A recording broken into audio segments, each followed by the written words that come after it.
आपकी स्थिति, आपकी ये दुर्दशा इसलिए है कि आप अपने और अपने बच्चों की समस्याओं को छोड़कर कभी जात के नाम पर, कभी धर्म के नाम पर, कभी मंदिर मस्जिद के नाम पर, कभी 5 किलो अनाज के लालच में, कभी नाली गली के चक्कर में, कभी 500 रुपया लेकर मुर्गा भात खाकर आप वोट देते हैं। इसीलिए आपकी ये दुर्दशा है। अगर अपनी दुर्दशा सुधारनी है तो अपने और अपने बच्चों की समस्याओं पर वोट दीजिए।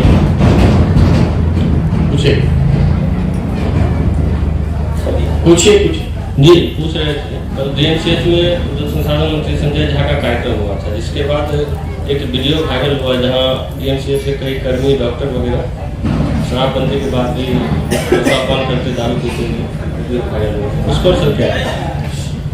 मेरे भाई, वीडियो वायरल डीएमसीएच में हुआ उसका कोई बहुत महत्व नहीं है। शराबबंदी बिहार में कहीं लागू नहीं है, ये तो सबको मालूम है। नीतीश कुमार को छोड़कर बिहार में रहने वाला हर व्यक्ति जानता है कि बिहार में शराबबंदी लागू नहीं है। शराबबंदी के नाम पर बिहार में शराब की दुकान बंद है। होम डिलीवरी तो हर जगह हो ही रहा है और न इसका कोई वैधानिक आधार है, न नैतिक आधार है, न जमीन पर ये लागू हो रहा है। बिहार सरकार की गलती की वजह से बिहार के लोगों का शराबबंदी के नाम पर हर साल इस राज्य का 15 से 20 हजार करोड़ रुपए का नुकसान हो रहा है।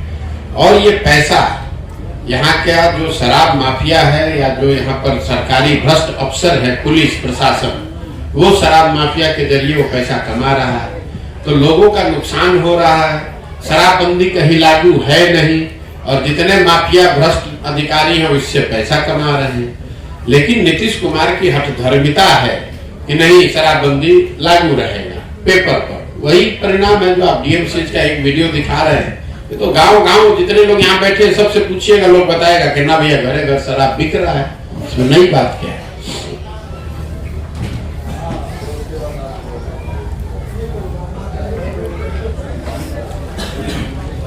चलिए, अगर आपका कोई सवाल है तो पूछ रहे तो हमको जाने दीजिए।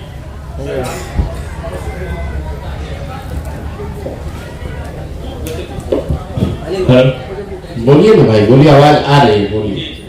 सर, आप राजनीति के शीर्ष पायदान वाले लोगों के साथ रहे हैं। राजनीति में बहुत सारे लोगों, मतलब अनुभवी लोगों जो आज सत्ता संभाले हुए हैं, सत्ताधारी लोगों के साथ भी बचे थे। तो राजनीति में परिवर्तन का जो आप ये पदयात्रा कर रहे हैं, तो उसमें आपका जो पहले का राजनीति का अनुभव है वो कैसे? नहीं, पहले का अनुभव ये रहा है कि राजनीति में सिर्फ चुनाव जीतने हारने से आप समाज को नहीं बदल सकते। चुनाव कोई जीते कोई हारे, जब तक समाज के स्तर पर परिवर्तन नहीं होगा, समाज के स्तर पर लोगों की चेतना समझ नहीं बेहतर होगी, तब तक दलों के जीतने और हारने से आमूल चूल परिवर्तन की आशा रखना बेकार है। हमने 10 अलग अलग राज्यों में चुनाव जीते हैं, सरकारें बनवाई हैं, लेकिन इसका मतलब ये नहीं कि वहां सुधार हो जाएगा।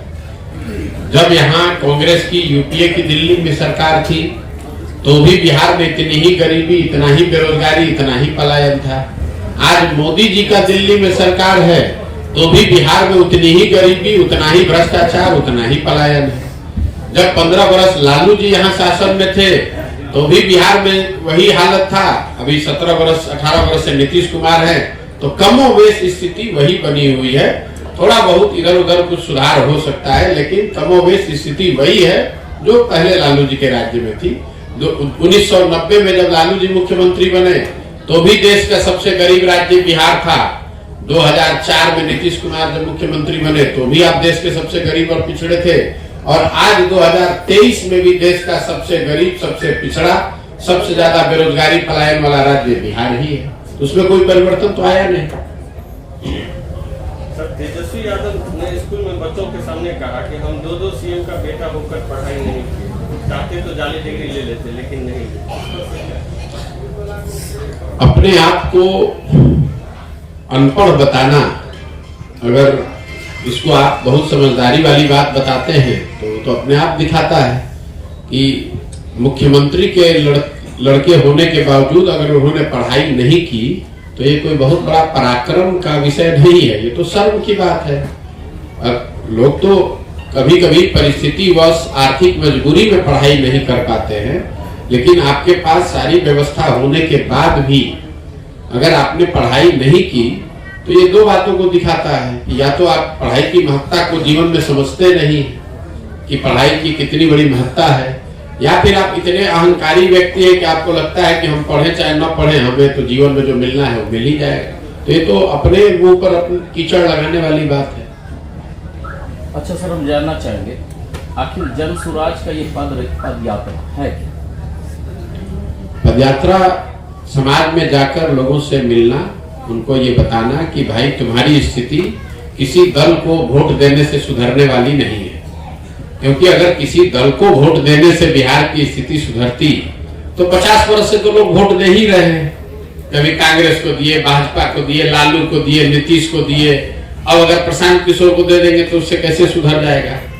अगर किसी को वोट देने मात्र से बिहार की स्थिति सुधर जाती तो हर 2-3 वर्ष पे वोट होता है, लोग वोट देते ही हैं, उससे तो स्थिति सुधरी नहीं। जब तक आप इस परेशानी के जड़ को नहीं समझेंगे, वोट आप किसको देते हैं इससे ज्यादा महत्व इस बात का है कि वोट आप किस बात के लिए देते हैं। नरेंद्र मोदी को आप वोट दे रहे हैं मंदिर बनाने के लिए, तो मंदिर बन रहा है। अगर नरेंद्र मोदी को आप फैक्ट्री लगाने के लिए वोट दीजिएगा तो फैक्ट्री भी लगेगा। लेकिन बिहार में तो आप नरेंद्र मोदी को 5 किलो अनाज के लिए वोट दे रहे हैं। गुजरात में आज नरेंद्र मोदी जी प्रधानमंत्री सूरत में डायमंड का सबसे बड़ा मार्केट का उद्घाटन करने गए। बिहार में तो आज तक एक झोपड़ी का भी उद्घाटन करने नहीं आए। क्यों? जिताया तो बिहार की जनता ने भी है। हम लोगों ने 40 में 39 एमपी जिताया है, गुजरात में 26 एमपी जीत कर गया है। तो गुजरात में आप देख रहे हैं 1 लाख करोड़ का बुलेट ट्रेन बन रहा है। दरभंगा, मधुबनी, सीतामढ़ी में वो पैसेंजर भी 20-20 साल के लिए लोग 20-20 साल से लोग पैसेंजर के लिए संघर्ष कर रहे हैं। गुजरात में दुनिया का सबसे बड़ा हीरे का काम करने के लिए मार्केट बन रहा है। अब बिहार में जो पहले से सब्जी चाय बेचने का भी मार्केट है वो भी बर्बाद हो गया है। वहां पर बड़ी बड़ी फैक्ट्रियां लग रही हैं और बिहार में जो चीनी मिल, कपड़ा मिल, कागज मिल था वो सब भी बंद हो गया। नेता तो नरेंद्र मोदी, प्रधानमंत्री गुजरात के भी हैं और प्रधानमंत्री बिहार के भी हैं। तो ये फर्क क्यों है? फर्क इसलिए है कि गुजरात की जनता वोट कर रही है फैक्ट्री के लिए, मार्केट के लिए, व्यापार के लिए, आर्थिक तरक्की के लिए। बिहार में हम आप वोट कर रहे हैं जात के लिए, मंदिर के लिए, 5 किलो अनाज के लिए। जब तक इस मूल बात को आप नहीं समझिएगा तब तक सुधार नहीं हो सकता है। वोट को आपको जिसको देना है दीजिए, लेकिन वोट आप उन मुद्दों पर दीजिए जिससे कि आपका जीवन बेहतर हो। अयोध्या में राम मंदिर बन जाएगा, अच्छी बात है, बन जाए, लेकिन उस बनने से बिहार के लोगों को रोजगार कैसे मिलेगा? अगर आपको जीवन भर 5 किलो अनाज मिलता भी रहेगा, उससे आपकी गरीबी कैसे खत्म होगी? जब तक आपका बच्चा पढ़ेगा नहीं, उसको रोजगार नहीं मिलेगा, तब तक आपकी स्थिति सुधरेगी कैसे? हर आदमी गांव गांव में बात कर रहा है भैया पढ़ाई नहीं है, तो पढ़ाई पर तो एक दिन भी वोट आप दे नहीं रहे। अभी वोट होगा तो लोग 5 किलो अनाज पर वोट देंगे, तो पढ़ाई होगा कैसे? तो हमारी समझ ये है कि राजनीति में सुधार तब होगा जब समाज में सुधार होगा। राजनीति तो समाज का आईना है। समाज में जाति है तो राजनीति में जाति है, समाज में भ्रष्टाचार है तो राजनीति में भ्रष्टाचार है, समाज में हिंदू मुस्लिम है इसलिए राजनीति में हिंदू मुस्लिम है। तो जन स्वराज का उद्देश्य है कि समाज के स्तर पर जाकर लोगों को ये समझाया जाए कि भाई तुमने देश की चिंता कर ली, देश के नाम पर वोट दे दिया, तुमने जाति के नाम पर वोट दे दिया, तुमने हिंदू मुसलमान धर्म के नाम पर वोट दे दिया, सबका भला हो गया। एक बार अपने बच्चों के लिए वोट दो तो तुम्हारे बच्चों का भी भला हो जाएगा। पूर्व से आप रणनीतिकार हैं, पूर्व से आप रणनीति बनाते आए, आपको क्या लगा, ऐसा क्या देखे आप नीतीश कुमार में? आपने उनके लिए भी बात किया, आपकी रणनीति के कारण वो सीएम भी बने हैं, तो चर्चाएं आ रही, तो आपको क्या लगा? आज आप उसी सीएम पे लगातार रहते। बिल्कुल आपका बहुत बड़ा भ्रम है। एक नीतीश कुमार की मदद मैंने की 2014-15 में।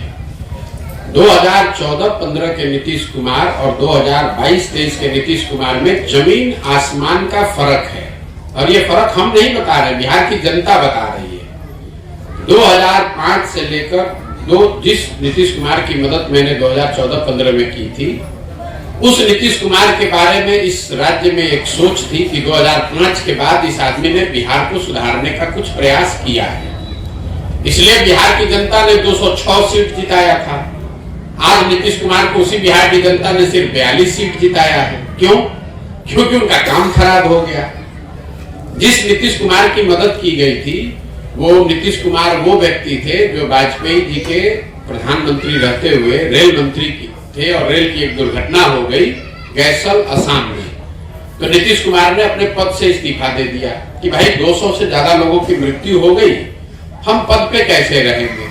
आज जिस नीतीश कुमार का विरोध हो रहा है वो नीतीश कुमार है जो कोरोना में हजारों लोगों की मृत्यु हो गई, लाखों बच्चे रोड पर मारे मारे फिर रहे थे, नीतीश कुमार अपने बंगले से नहीं निकले।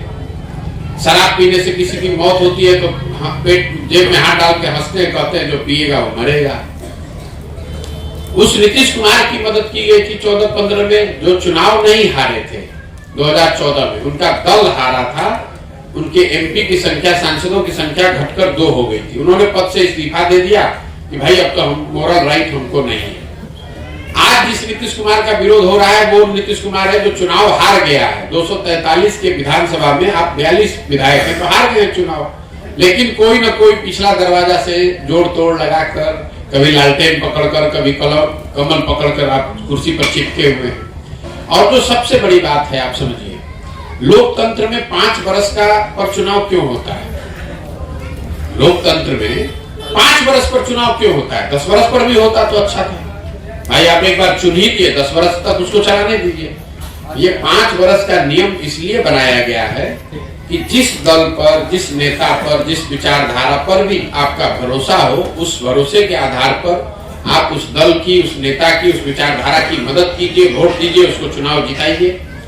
लेकिन ये वोट, ये भरोसा 5 वर्ष के लिए है, जीवन भर की बंधुआ मजदूरी नहीं है। वही लोकतंत्र, वही संविधान हम लोग को बताता है कि अगर वो नेता, अगर वो दल, अगर वो विचारधारा आपके आशा के अनुरूप उसने काम नहीं किया, तो नागरिक होने के नाते आपकी ये जिम्मेवारी है कि जितने मजबूती से आपने उसको वोट देकर जिताया था, उतनी ही मजबूती से उसका विरोध करके उसको हराइए भी।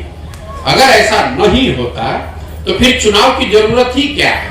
एक बार नरेंद्र मोदी को आपने वोट दे दिया, वो बन गए प्रधानमंत्री, जीवन भर उन्हीं को बने रहने दीजिए।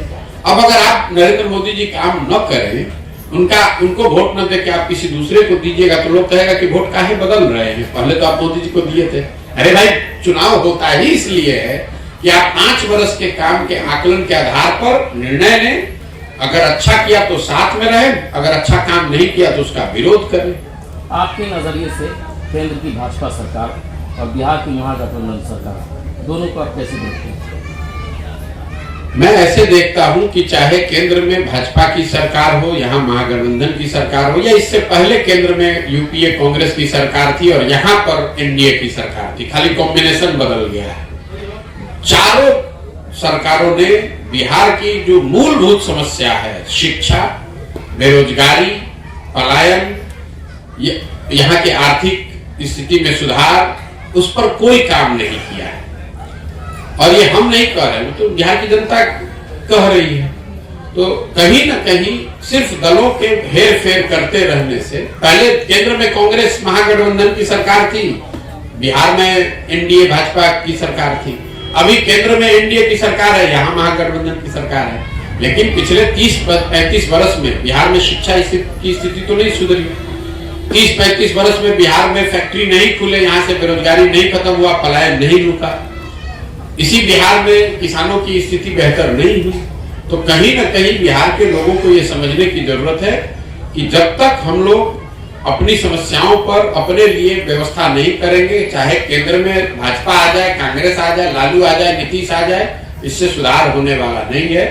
लोगों को सजग होना पड़ेगा। तमिलनाडु और बिहार, जब देश आजाद हुआ तो तमिलनाडु और बिहार करीब करीब बराबर के राज्य थे आर्थिक और विकास के नजरिए से। आज तमिलनाडु देश का दूसरा सबसे अच्छा राज्य है और बिहार 28वें नंबर पर है। तमिलनाडु में तो भाजपा की सरकार नहीं है, तमिलनाडु को तो मोदी जी ने नहीं बनाया है। पिछले 40-45 वर्ष से वहां कांग्रेस का भी शासन नहीं है। तमिलनाडु के लोगों ने अपनी व्यवस्था अपने से बनाई है, किसी भाजपा और कांग्रेस ने नहीं बनाया है। वो सांसद में अभी सुरक्षा को लेकर हुई चूक पे आपका सामान्य बात है। वहां पे जो घटना हुई है उसकी जो लोग हैं वो जांच कर रहे हैं। ये इस तरह की जो है हम लगातार लापरवाही आ रही है, तभी उसमें आता। देखिए, मैं इस तरह की बातों पर टीका टिप्पणी नहीं करता हूं जो मेरा अपना विषय नहीं है। केरल में क्या हुआ, सुरक्षा की दृष्टि सुनिए, ऐसा है वहां पर सारे देश के सांसद बैठे हुए हैं, देश की सरकार, पूरी देश की मीडिया उसको देख रही है। अगर गलती हुई है तो उस पर लोग पकड़े जा रहे हैं, उस पर जो कार्रवाई है वो की जाएगी। उस पर हम यहाँ से बैठकर क्या टीका टिप्पणी करेंगे? घटना नहीं होनी चाहिए, अगर हुई है तो उस पर कार्रवाई हो रही है, कार्रवाई का रिपोर्ट हम आने दीजिए। हम उन नेताओं में से नहीं है कि यहाँ बैठे हुए हैं दरभंगा में और मैक्सिको के बारे में टिप्पणी कर रहे हैं। हम दरभंगा में आए हैं, हम बिहार में हैं, हम बिहार के विषयों से अपना सरोकार रखना चाहते हैं।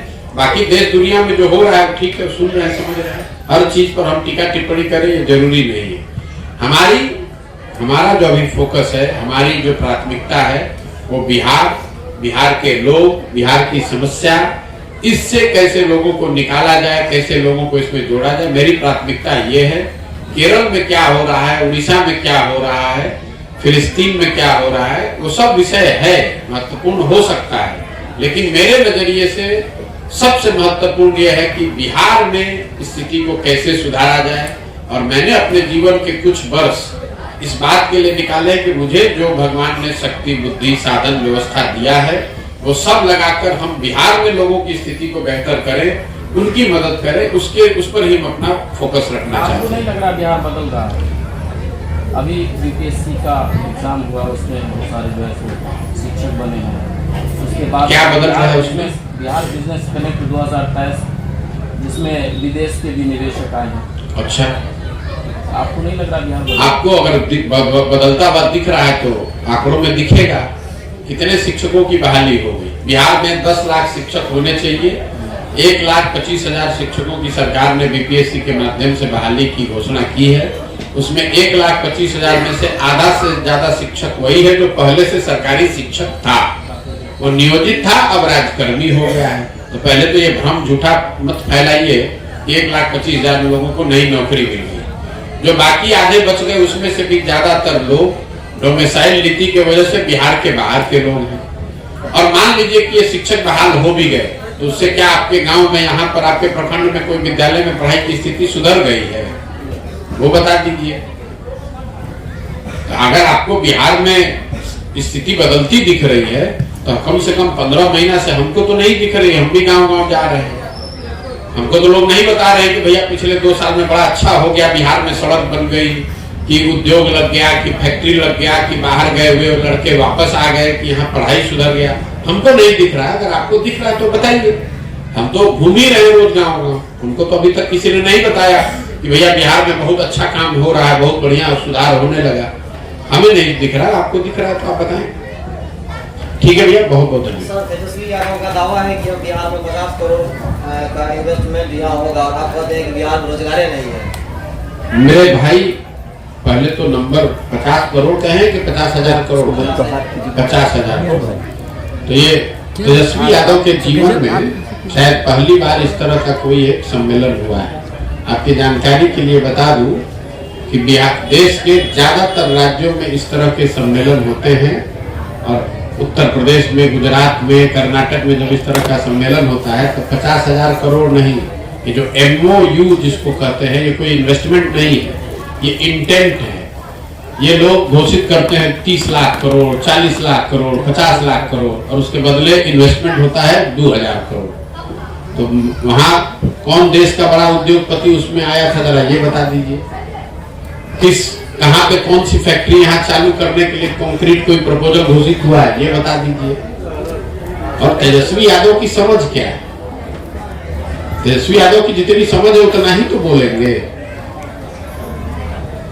बिजनेस समिट के MOU का कोई वैल्यू नहीं है, ये नॉन बाइंडिंग एग्रीमेंट है।